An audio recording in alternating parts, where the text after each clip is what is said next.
Hola, muy buen día, ¿qué tal? Me presento, soy el bachiller Rodrigo Emanuel Cambas May, formo parte del Departamento de Ciencias Básicas en el Instituto Tecnológico de Mérida, formando parte igual del grupo de alto rendimiento. Les voy a acompañar en esos temas de química y para empezar el día de hoy vamos a hablar sobre los factores no estequiométricos. Para hablar de factores no estequiométricos, primero tenemos que conocer qué es la estequiometría. Estos son cálculos que se van a basar en fórmulas y ecuaciones químicas. Por ejemplo, se cumple la ley de conservación de la materia, de ecuaciones químicas, balanceo, moles, peso molecular. Y aquí podemos ver un claro ejemplo de una ecuación química, ¿no? En este caso es una combustión completa del metano. Ok, ahora sí ya podremos hablar sobre los factores no estequiométricos. Estos, en comparación del anterior, pues igual son factores de conversión, tienen proporciones relativas y la diferencia notable es que no necesita ecuaciones químicas. Un claro ejemplo de esto son las mezclas y más específicamente las aleaciones, que son mezclas de metales. Aquí tenemos un claro ejemplo de una joyería. Tenemos que un anillo se compone de 86% de plata. A través de eso nosotros podemos conocer o podemos proponer una razón. De hecho, aquí podemos ver dos razones. Que si yo tengo un gramo de aleación, entonces le va a corresponder 0.86 gramos de plata para cumplir ese porcentaje. Y si tenemos 100 gramos de aleación, pues 86 gramos va a ser lo que le corresponde de plata. Y aquí lo importante es que vean que cómo se representa esa proporción. Se da por medio de fracciones y podemos invertir el orden, ¿no? Aquí no va a afectar tanto eso. Simplemente va a depender de lo que queremos encontrar. Ok, me gustaría mostrarles cómo representar un átomo de un elemento, ya que lo vamos a ver más adelante. En la letra X podemos representarlo, representa el elemento. En la parte superior izquierda es el número másico, masa atómica o peso atómico, que no es más que la suma de número de protones más número de neutrones. Y en la parte superior, digo inferior izquierda, tenemos el número atómico, que es el número de protones. Aquí podemos ver un claro ejemplo del hierro. Nos dice que el 55.8 es de peso atómico y 26 de número atómico. Pero ¿para qué nos va a servir esto? Bueno, más que nada nos sirve para identificar a los núcleos que hacen diferencia o se diferencian entre los isótopos. Los isótopos son aquellos elementos que tienen igual número atómico, es decir, la Z es la misma, pero varía su número másico o su peso atómico, ya que tienen diferentes neutrones. Ok, bueno, vamos a hablarles ahorita sobre un ejemplo para que quede claro, ¿no? La parte de la teoría que aplicamos. Nos dice una proteína citocromo purificada aislada de una preparación bacteriana contenía 0.376% de hierro. ¿Qué se puede decir acerca de la masa molar de la proteína? Bueno, antes que nada es importante determinar de qué átomo estamos hablando, ¿no? En este caso es el hierro y hay que representarlo en su forma núclida o al menos tener el número de másico del átomo, ¿no? En este caso es 55.8. Ahora, como tiene un porcentaje de hierro esta molécula, pues sabemos que al menos va a tener un átomo de hierro. Y para representar ese número de átomos de hierro lo vamos a poner como N. Ahora podemos sacar un primer factor. Este es un poquito obvio, ¿no? En un átomo de hierro, pues sabemos que va a tener 55.8 gramos sobre mol de hierro. Con esto logramos eliminar átomos de hierro con átomos de hierro. Siguiente, pues aquí podemos aplicar un factor no estequiométrico. Si tenemos 100 gramos de citocromo, ¿cuánto tendré de hierro? Pues con el porcentaje puedo sacarlo y me daría 0.376 gramos de hierro. Ahora, si realizamos este producto y eliminamos los factores comunes, las unidades, por ejemplo, gramo de hierro con gramos de hierro, obtendríamos 14.840 N gramos sobre mol, donde N va a ser valores de 1 hasta un número finito. ¿Qué podemos decir de esto? Bueno, que si n es igual a 1, obtendríamos el peso molecular mínimo de esa sustancia.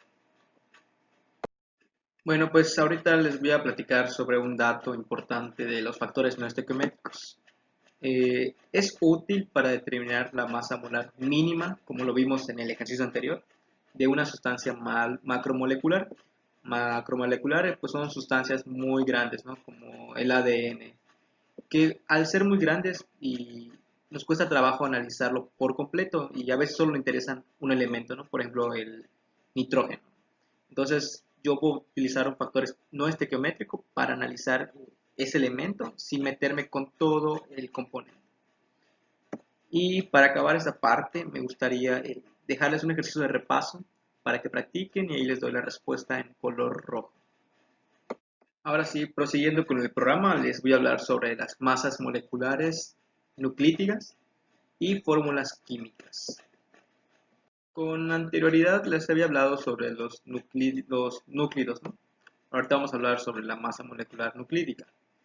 Para esto hay que recordar qué es masa o peso atómico, el peso atómico y también la masa atómica. La masa atómica pues, es el promedio de las diversas masas atómicas de los isótopos que les había comentado, ¿no? Que difieren en su núcleo porque tienen diferentes números de neutrones. Y el peso molecular está dado por la suma de la masa atómica por las veces que contiene ese átomo en cada elemento de la molécula. Aquí les recuerdo que es un núcleo, o sea, cómo se representa. La letra A, pues, es para diferenciar a los isótopos. Y la masa de un núcleo va a estar dada por las unidades de masa atómica, que es su unidad y se representa con la letra U. Ahora, si la masa nuclídica, pues es la suma de las masas de núcleos. Se puede decir que núcleos hace referencia a una forma general para abordar también a los isótopos y no solo concentrarnos en la masa atómica promedio. Bueno, para proseguir con la explicación, les voy a hablar un poquito sobre el espectrómetro de masas, ya que esta parte es la que nos sirve para aplicar nuestros conocimientos. El espectrómetro no es más que un instrumento capaz de separar las partículas de distintas composiciones isotópicas y medir sus masas relativas individuales. ¿Qué buscamos? Pues buscamos separar átomo por átomo a una sustancia que tal vez desconocemos. ¿Cómo funciona? Bueno, aquí podemos ver un diagrama y se introduce la muestra. Después esa muestra es ionizada. Una vez ionizada se aceleran los iones, cruzan en un campo magnético perpendicular a la velocidad. Esto genera un principio que es la fuerza magnética, que la fuerza magnética se puede igualar a la fuerza centrípeta, y como los diferentes iones pesan diferente, pues hacen que se desvíen, ¿no? Y se capten en un detector, perdón. Y ya en el detector es que podemos registrarlos en una gráfica como la que pueden ver aquí, donde el eje de las abscisas pues es el peso atómico o unidad de masa atómica, y en el eje de las ordenadas pues tenemos la intensidad. Y con eso podemos saber lo que les comentaba, cuánta masa tiene cada átomo, ¿no? Tal vez no conocer qué átomo es, pero pues sí conocer su masa atómica. Y eso es importante porque nos permite deducir una fórmula exacta sin recurrir a un análisis químico cuantitativo para la composición. Y ahorita vamos a ver un ejemplo claro de esta aplicación. Bueno, pues ahorita les voy a platicar sobre un ejemplo que es aplicativo al espectrómetro de masas. Nos dice, se tienen tres gases, monóxido de carbono, etileno y nitrógeno. Y estos tres gases pues, se van a componer de los elementos como carbono, oxígeno, nitrógeno e hidrógeno, donde van a predominar estas masas atómicas de cada elemento sobre los demás isótopos. Si calculamos la masa molecular, pues obtendríamos aproximadamente 28. ¿Y cómo podríamos diferenciarlo, no? Si es un monóxido de carbono, un etileno, un nitrógeno. Bueno, esto es gracias al espectrómetro. El espectrómetro tiene esa capacidad de diferenciarlos. Y es que por cada peso molecular que se determine va a haber una intensidad. Por ejemplo, en 12 habría un pico y también en 16 habría otro pico, ¿no? Según la cantidad de carbonos o oxígenos que tengan. Y ahí podríamos descartar que no es nitrógeno, porque pues el nitrógeno tiene ni 12 ni 16. En cambio en el otro, en el etileno, pues vamos a ver picos en 24 y en 1, perdón, en 12 y en 1.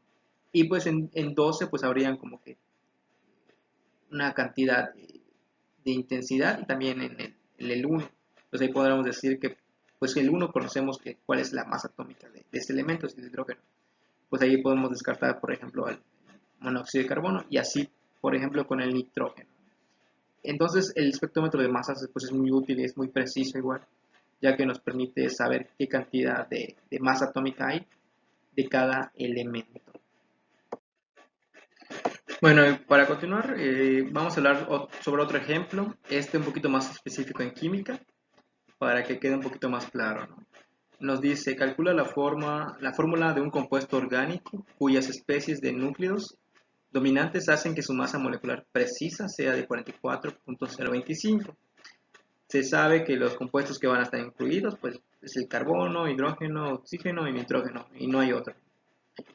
Para esto vamos a aproximar el peso molecular a 44 gramos sobre mol. También, como estamos hablando de un compuesto orgánico, sabemos que el número de carbonos va a ser mayor a 1 y es menor a 3 porque recordemos que la masa atómica del carbono es 12. Si multiplicamos 12 por 4, que es el número máximo de enlaces del carbono, pues obtendríamos 48 y pues se pasaría. Y además hay otra fórmula que vamos a aplicar ahorita, que es el número de hidrógenos máximo. Nos dice que este número de hidrógenos máximo va a ser 2 veces el número de carbonos más 2 más el número de nitrógenos en dado caso de que hay. Ahora procedemos a escribir una tablita que es la siguiente. Aquí es una que propone el autor del libro y por ejemplo en la columna 1 se ponen los esqueletos que vamos a como que a suponer que es la fórmula molecular. En la columna 2 se pone la masa del esqueleto. Por ejemplo, en el primero pusimos carbono, nos dio 12. En el 3, pues es restarle ese 44 que supusimos de peso molecular al número de masa del esqueleto para obtener el residuo, ¿no? En este caso sería 32. Y ahora aplicamos, por ejemplo, cuál sería el número de hidrógenos máximos. Basándonos en esta fórmula, como tenemos un carbono, pues sería 2 por 1, 2. Más 2 es 4. Como no hay número de hidrógenos, pues es 0. Pues aquí podemos ver un 4. Y la fórmula molecular pues no se escribe porque como el número 4 es el mayor, estaremos hablando de C y H4 como máximo. Y eso no satisface o no hace que pueda ir una fórmula molecular que cumpla con esto.